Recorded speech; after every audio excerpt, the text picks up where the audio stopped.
And now I will introduce today's special guest. I'm always impressed by the power of collaboration. 2 or 10 or 10,000 organizations working together can achieve infinitely more than individuals or institutions working solo. So imagine the kind of results you can achieve when the group of people working together represents the entire business community of Ontario. When that collaborative is 60,000 members strong, when your group collectively accounts for about $70 billion in added value, as much as 17% of the Ontario real GDP. That's clout. And that's something that the Ontario Chamber of Commerce has and uses well. The Chamber represents 160 local chambers of commerce and boards of trade across the province. And our guest today is its dynamic leader, Len Crispino. Len was appointed president and CEO of the Chamber in 2002. He took that post following a distinguished career with the Government of Ontario, where, among other things, he was Assistant Deputy Minister in the Ministry of Economic Development and Trade and President and CEO of Ontario Exports, Inc. I should point out that Len's understanding of business comes from being a practitioner, too.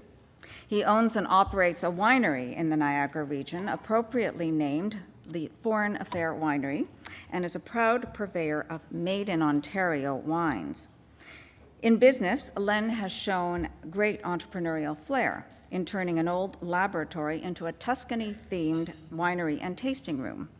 He's also done great things for the Ontario Chamber of Commerce and its members. With Len at the helm, the OCC, an organization that is just 2 years shy of its 100th birthday, has become stronger, more relevant, and more directly engaged in representing Ontario's large and diverse business community. During Len's tenure, it has also expanded its research and advocacy capability and achieved an ISO 9001 designation.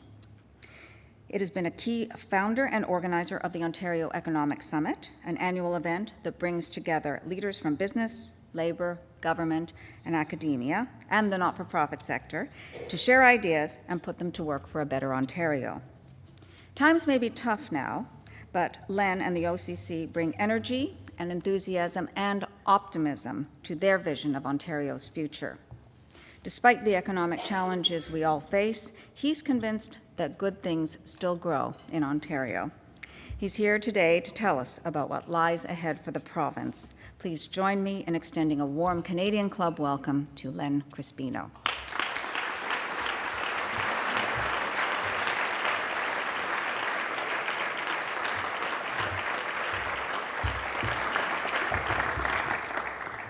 Helen, thank you very much. And for those of you that perhaps attend these just from time to time, this is one of the greatest gatherings, Canadian Club, that this province has. And I think a lot of tribute goes to you and predecessors like Alan and others. So thank you for contributing to this province in this fashion. I feel really humbled to be here because there's so many great leaders here as I look around the room, and I'm afraid to mention some of them because I may forget others. So I see David Peterson here, former premier of this great province, and I have a particularly fond memory of David because it was during his time that I had a posting in Italy, and it wasn't a political posting. You know, you can vouch for that, David. But in any case, I know David at the time was really trying to expand Ontario's perspective and view around the world, and so I was very fortunate to be able to represent Ontario in Italy at that time. And of course, people like Ken Walenza, the president, not so new anymore, mired in all sorts of activity, but we're very pleased, Ken, that you're with us here today. And of course, a number of colleges and universities that are represented. So thank you all for being here, and thank you for helping to make this province one of the best provinces and jurisdictions in the world. So leading, the ability to lead companies, leading companies, corporations, municipalities, or associations is really no small task at any time, but particularly so today. Each one of you has a great weight on your shoulders. Your employees, members, and shareholders have placed their future in you.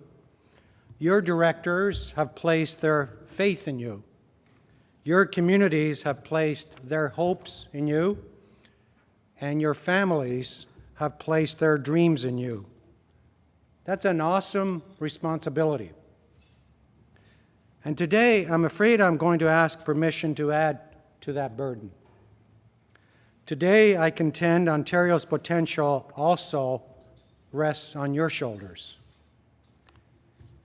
And that now, more than ever, our collective stewardship, our collective inspiration is what is absolutely needed. So today I'd like to talk to you a little bit about a vision that the Ontario Chamber of Commerce is working on, a vision for a great province and the power each one of us has in this room to bring this dream to reality. In our own organizations, we consider a vision pretty much an essential element of what we do day in, day out. We wouldn't think about embarking on a bold initiative without first knowing where we wanted it to take us. In my life outside of the chamber, it is our dream, it's our vision that guides the decisions we make at our own winery each and every day. So why should the province be any different? Now is the moment when a dream is most needed in Ontario. And you know, it's quite easy to get mired in the day-to-day challenges facing our organizations, our economy, our province. And let us not for 1 minute downplay the extreme difficulties being experienced by our communities, by our families, by our friends, by our neighbors. They are suffering real pain and uncertainty. We must continue to find ways in which we can rise above those challenges. Some measures will fall squarely on government, but others will be a collective responsibility. It is not just about government. Government has its responsibilities, but so do we. To identify these opportunities has been and will continue to be the core activity of our chamber.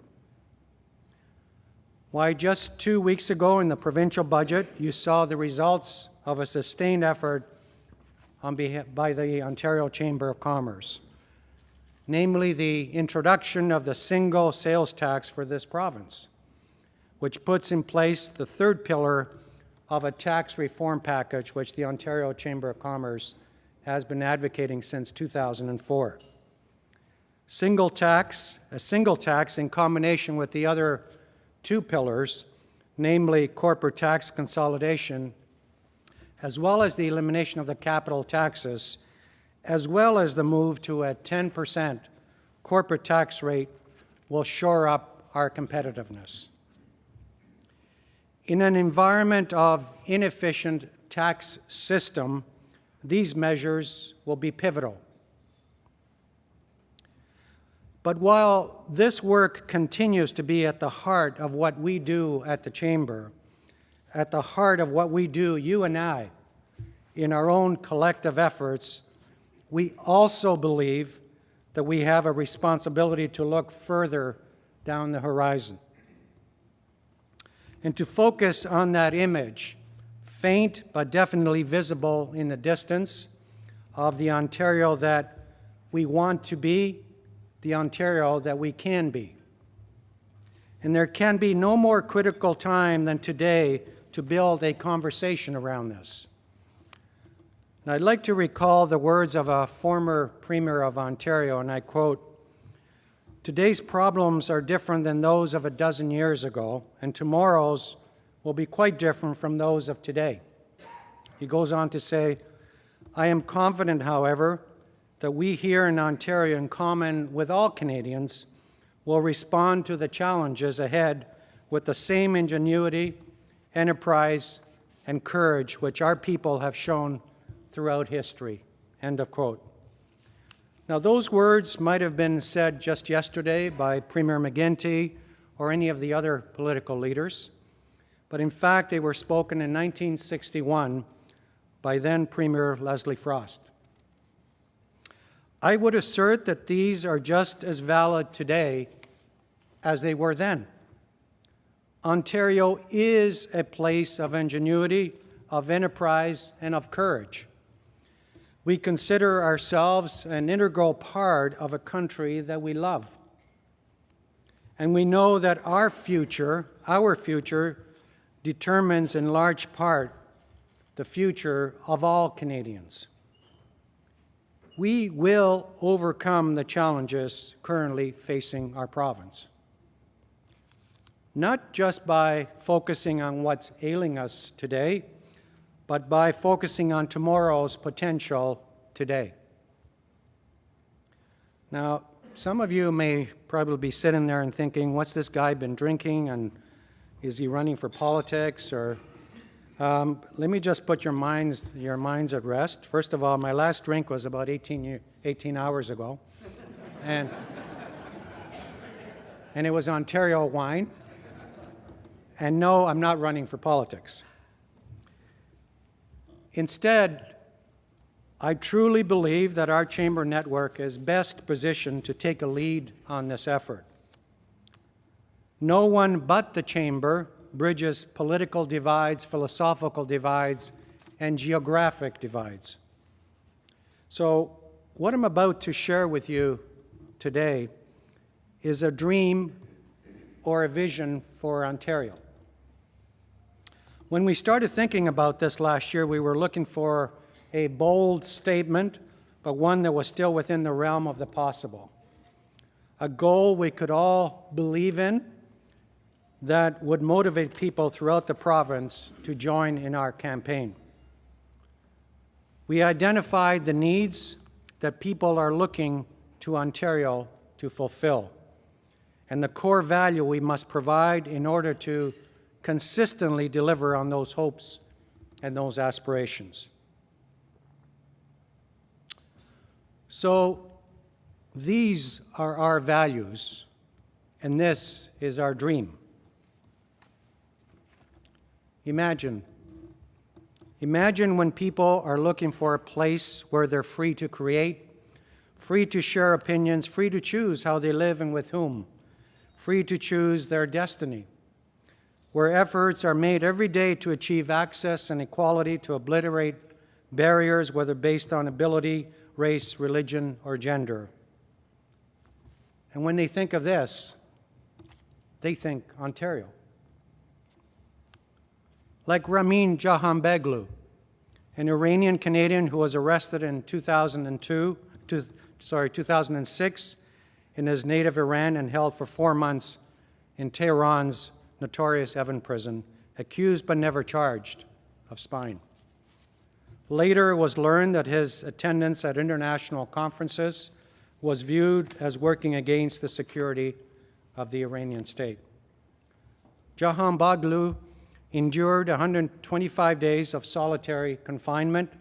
For the first 40, he had nothing but 2 blankets to lie on. He has since published a book based on notes he scratched on scraps of cardboard while in prison. Jahanbegloo was released in August 2006 and is now a visiting professor at the Center of Ethics at the University of Toronto. Here in Canada, he openly shares his opinions about tolerance and diversity, nonviolence, and freedom of thought. From Canada, he also shares these opinions with the rest of the world. Jahanbegloo is an exemplary of the freedom provided here in Ontario for thought, for expression, for activity. And Jahanbegloo recently wrote, and I quote, "Toronto is a global city because it represents a peaceful home for those who are in search of sharing their differences with others. But also because Toronto has a spirit which is greater than the sum of the differences." And I'm very, very pleased that Jahanbegloo is with us here today Ramin, if you could stand up, I'm not sure where you are, but...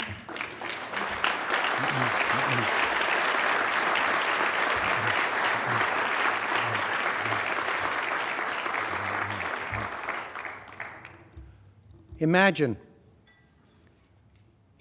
when people are looking for a place that welcomes them, no matter their skin color, no matter their religion, that allows them to retain their cultural identity while living and working side by side with people from other religions, other cultures, all within a larger multicultural community or cultural mosaic, where they can express their individual and collective aspirations and manifest their dreams.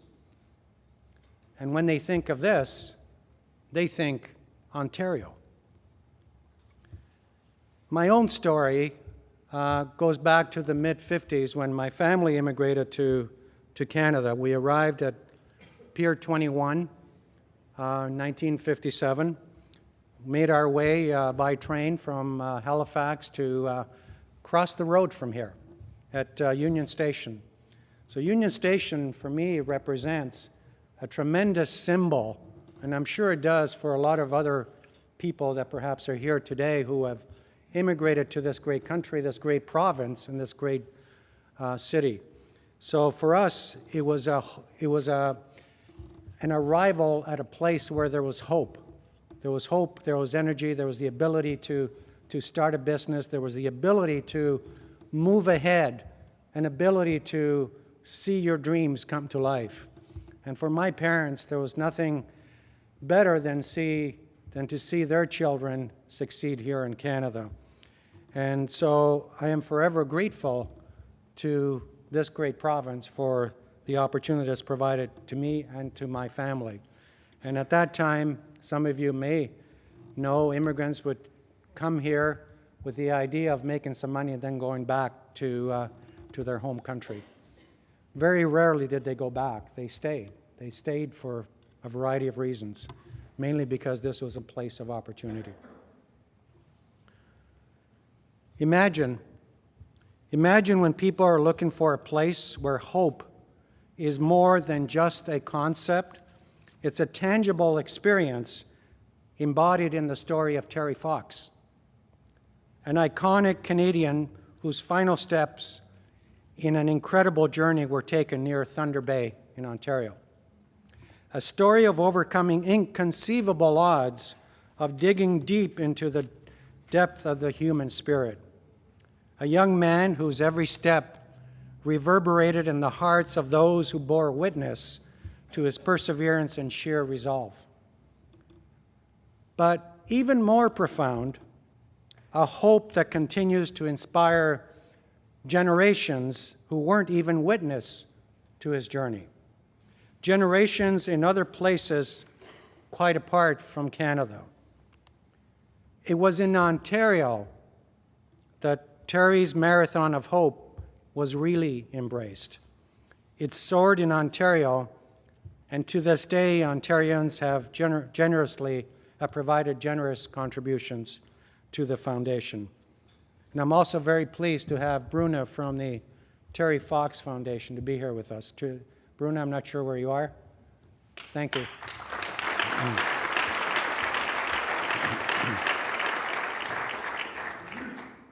On this note, I just want to take you back almost 30 years ago. The date was July 11th, 1980. The place was just about a kilometer north of here, Nathan Phillips Square. It was day 91, kilometer number 3,442, which are the number of kilometers Terry had walked up to that point. And I know that there are probably a number of you, I was there on that day, and that memory of hope and the ability to move forward under duress, under difficult circumstances, I think is forever embedded within our Canadian DNA, something that we will always and never forget. Terry Fox embodies the notion of hope, and when people think of a place that makes faith possible, and when they think of this, they think Ontario. Imagine when people are looking for a place where they can invest their time and their money, where the risks they take are sure to be encouraged and rewarded, where their dreams can be made possible and shared. And when they think of this, again, they think Ontario.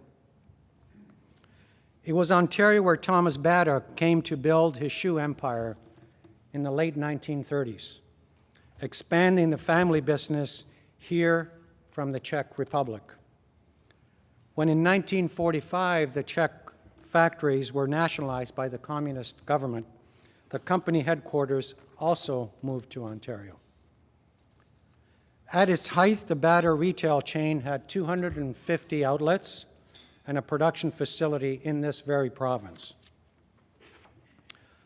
So, whether we talk about someone who came to this country from afar or someone who chose to remain here, as opposed to anywhere else around the world, Ontario offers opportunity for success.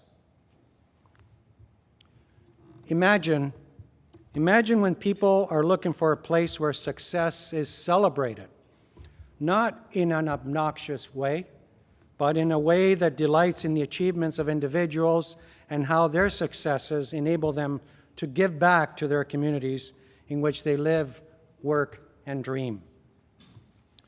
And when they think of this, they think Ontario. Just look at the way we celebrate the achievements of Rim or Wayne Gretzky or Pinball Clemens, who, by the way, openly calls himself Canadian by choice. We embrace these stories as if they were our own stories, as symbols of all that is possible here in Ontario. And imagine when people are looking for a place where resources are abundant, where nature envelops them with beauty and richness, where cultural expression flourishes, where intellectual and human resources are nurtured. And when they think of this, they think Ontario. Ontario has it all. A major city ranking in the top 5 in North America and on par with the economic powerhouses of the world. Charming small towns and mid-sized cities. Industry, finance, a massive post-secondary education system, all of which are the envy of the world. Fantastic agricultural land, a mother lode of natural resources, and thousands of acres of pristine wilderness. A free and open society. While most places in North America could point to several of these assets, very few could count on all of them.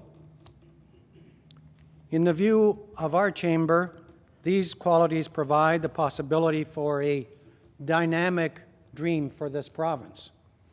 A dream that's bold and believable, audacious and achievable.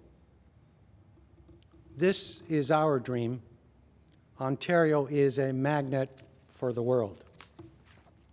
Whether people are looking to invest, to grow a business, to travel, to work, or to start a family, they look to Ontario for the reasons I've just described. Ontario is a magnet for the world. It is also these very aspects that keep so many people here in Ontario.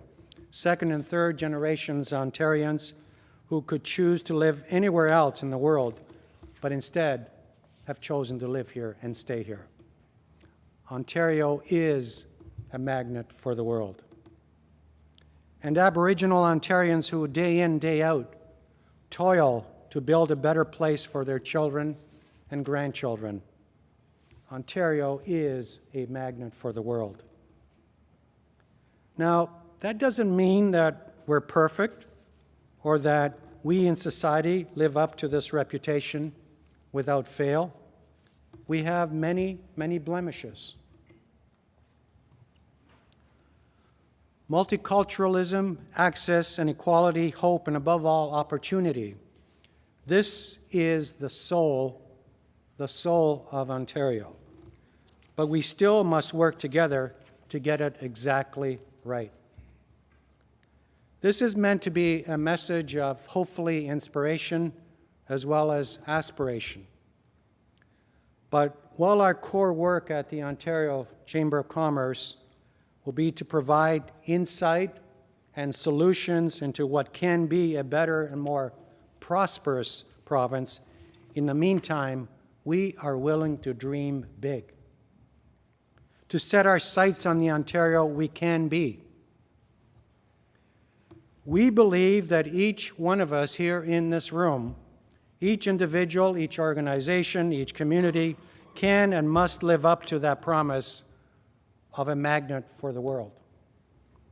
For whether you lead a business that attracts talent from overseas, like my good friend Shane Smith from Wardrop Engineering, or a school whose research puts us on the global stage, like U of T, or so many other outstanding universities and colleges, or a community or a region like Niagara, whose exquisite wines capture honors throughout the world.